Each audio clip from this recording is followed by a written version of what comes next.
Welcome to Peace, Love, and Robots, a podcast about anything and everything and all that is in between. I'm your host, as always, Jeremy, and this is episode number 29 for March 25th, 2021. Yeah, I'm a little late. A day late. Usually, a new show's out every Wednesday, but I record them Tuesday nights, and Tuesday night was not good for me, so here we are. But for a minute, I'm going to become your aunt and say, can you believe March is almost over? Yeah. Here in my neck of the woods, I can't wait for March to be over, because that means we don't have to live in too much fear of the weather turning on us, like waiting for the other weather shoe to drop. Every day it's like, hey, do I wear a coat or do I get away with a light jacket? Or you start out the morning wearing a winter coat and a knit cap and gloves, and by the afternoon you're driving with the windows down. Anyway, it's like outerwear roulette. Well, this podcast, as always, is brought to you by the ads you hear at the beginning and the end of the show. So if you listen all the way through, I'll forever be in your debt.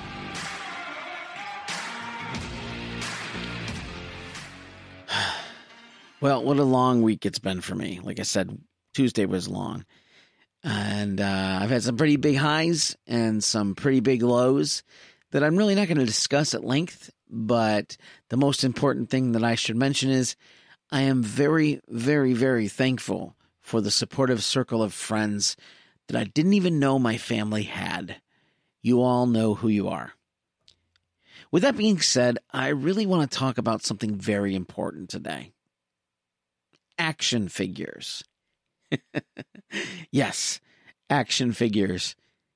See, growing up, the world was lousy with action figures. They were everywhere. You had your Star Wars, G.I. Joe, Thundercats, Silverhawks, Muscle, Brave Star, Shogun Warriors, Mask, Sectors, and my personal favorite, He-Man and the Masters of the Universe. Yeah, there were a lot of action figures back in the 80s. So I wasn't always a toy collector. I kind of fell into it, really.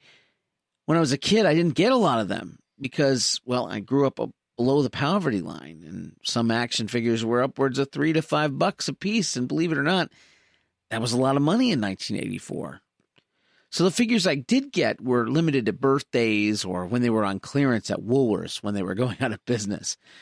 So I would also occasionally get a few generic figures, at the dollar store that were like $1, and but those don't really count. They were fun to play with, but they fell apart. But when I got married, I didn't have any toys left. I sold off all my comic books and a bunch of other stuff because, well, I needed money for an engagement ring, and I didn't really know how much space I would have for a few years. And no matter who you ask, nobody likes lugging around a bunch of long boxes from home to home and place to place. So I got rid of them, and I took the cash. But as time went on, I slowly started to amass a small collection of figures, particularly Yoda, my favorite Star Wars character. And then my wife, she surprised me with a box of vintage Masters of the Universe figures for Valentine's Day. When I say vintage, they were the ones from when I was a kid. And then it was off to the races.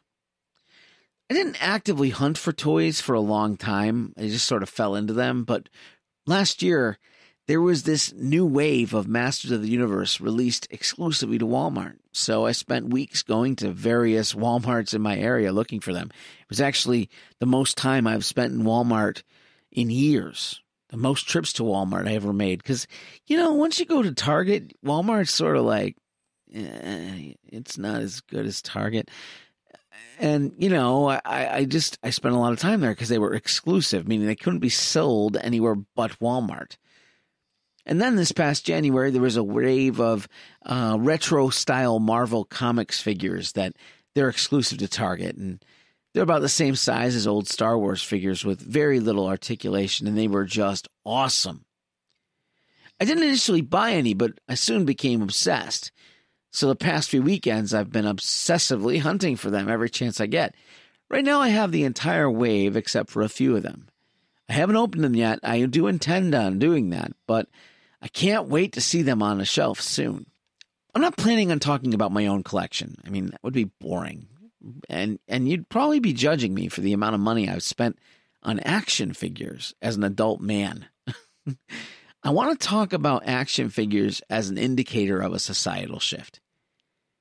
Maybe I didn't notice, but I think the popularity of action figures began to dwindle as I started to age. As I started to age out of them, really. In 1988, almost every kid got a Nintendo, and then there was the internet, on-demand cable, and now streaming. According to a survey of U.S. parents and caregivers by Gallup, the average child spends the largest share of its free time on screen-based activities.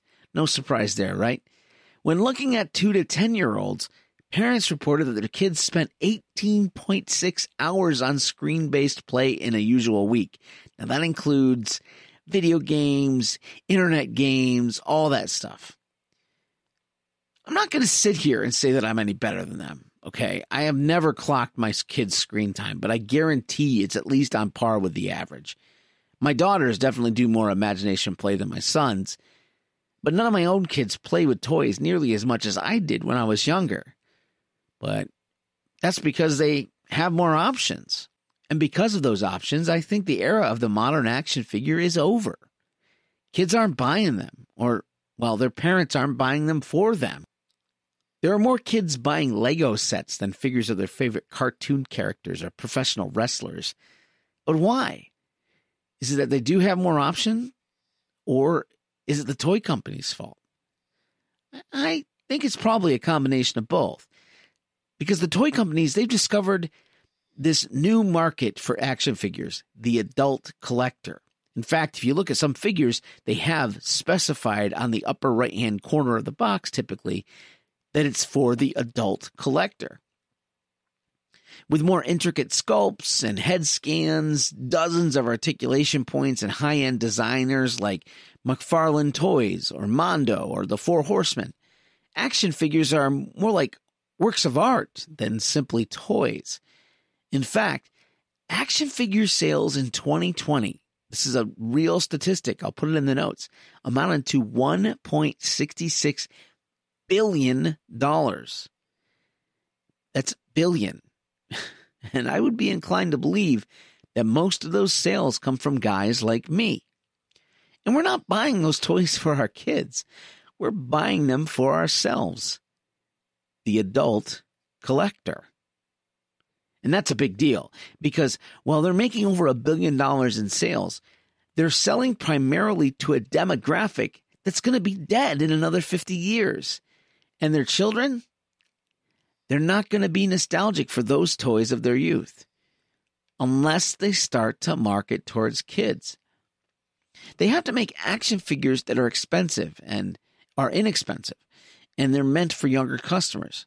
I mean, who needs articulation? Just make a toy that a kid can play with. See those Marvel figures that I was talking about? They're 3¼ inches tall. And like I said, that's about the same size as the classic Kenner Star Wars figure. The designs are simple. They're classic. And here's the problem. They're $10 each. The value for the price is just not there. If they were half that price, I can imagine people buying them up for their kids, especially since the MCU is so popular. And there are so many characters that they can mine from. There's a huge depth of characters in the Marvel Universe. And I can see kids with hundreds of figures, armies of action figures being used to create their own stories or recreations of the stories they see on the big screen. And why not? That's what we did as kids. Because grown-ups are too busy buying them for their own collections. And what they'll do is gather dust on shelves or remain pristine on their cards, never to be touched by the hands they were meant for. So buy those action figures for your kids. And buy a second set for yourself.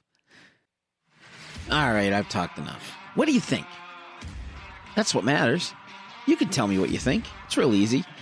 you can just send me an email at peaceloveandrobotspod@gmail.com. That's peaceloveandrobotspod, all one word, at gmail.com.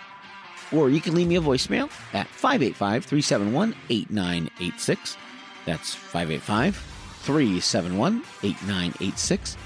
When I hear from you, I just might share it on the next episode. Just remember, try to keep it clean, okay? And if you're a fan of pro wrestling and you're tired of the same old wrestling podcasts that talk about the angles of the week and how much Vince is out of touch or any of that stuff, you know, it's the road to WrestleMania. I mean, they got to talk about every episode of Raw, right? Well, this is not the show for that. The perfect show for professional wrestling fans is made by professional wrestling fans. It's called Wrestling Makes You Think. It's three guys, a robot, and random topics about professional wrestling and what those topics make us think of. We go down a lot of rabbit trails, let me just tell you. And it's a good time. And if you're so inclined, feel free to rate, review, and share both shows. Yeah. Share them both, please. Tell your friends. That's the only way we get more listeners is if you tell people about them. Because without you, I would not be here.